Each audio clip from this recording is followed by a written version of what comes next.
Behnam, thank you for taking the time. I mean, early this morning, Iran fired off a new wave of missiles that killed at least 8, wounded more than 100. That brings the death toll to 24, more than 500 injured at this point. Did the Middle East just change forever over the weekend? Great to be with you. In essence, the Middle East has been changing. History is being made.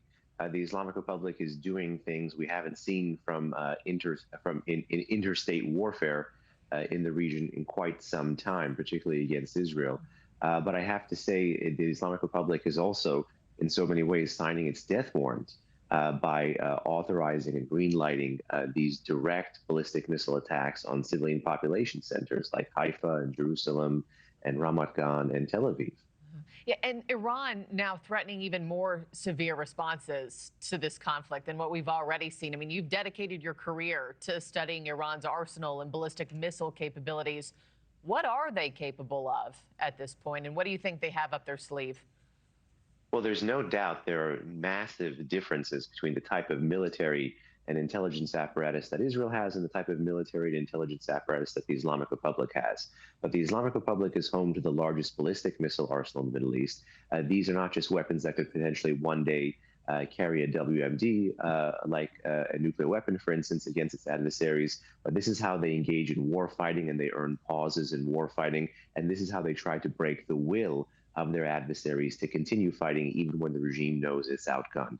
The regime's ballistic missiles that can reach Israel are called medium-range ballistic missiles. Those missiles can carry warheads anywhere from 750 kilograms to 2 tons. And judging by some of the blasts that we've been seeing on social media and reported elsewhere, they look like they were on the much heavier end of it.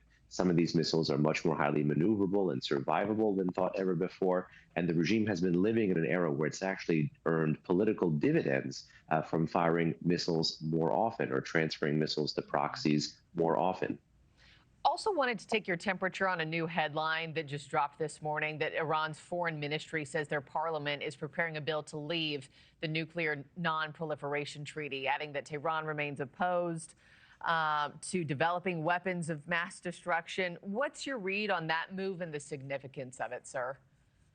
It is two things at once. It is a quest for leverage. It is a quest for leverage with the international community by raising the stakes. The more the regime raises the stakes or quote unquote internationalizes the conflict, the more the regime is actually signaling that it's trying to get others involved. There was a story this weekend that said that the Islamic Republic had even allegedly reached out to Cyprus to foster some kind of mediation and to get back to the table with the U.S.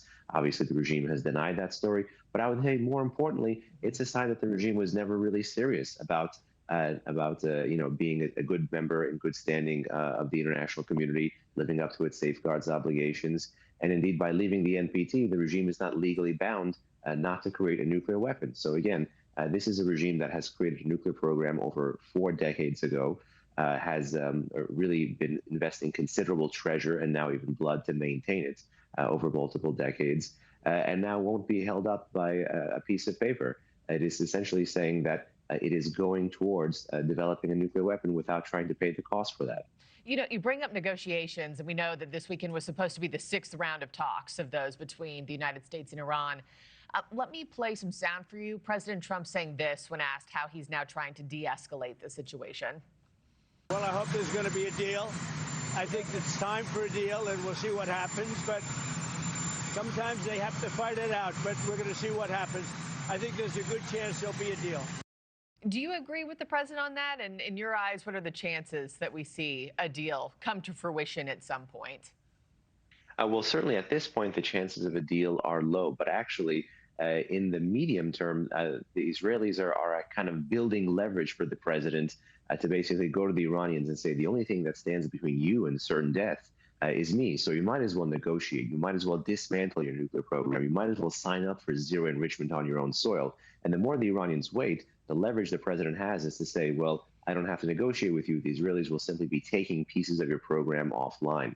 But the other challenge is the more military success the Israelis have, the less of a political win the president will have to be able to generate if he wants to sit down with the Iranians, and then the military option will become the only option. So if the Iranians are interested in a deal, they better raise their hands right now. Thank you for watching. Subscribe below and download our NewsNation app right now on your phone, and you will get fact-based, unbiased news for all Americans.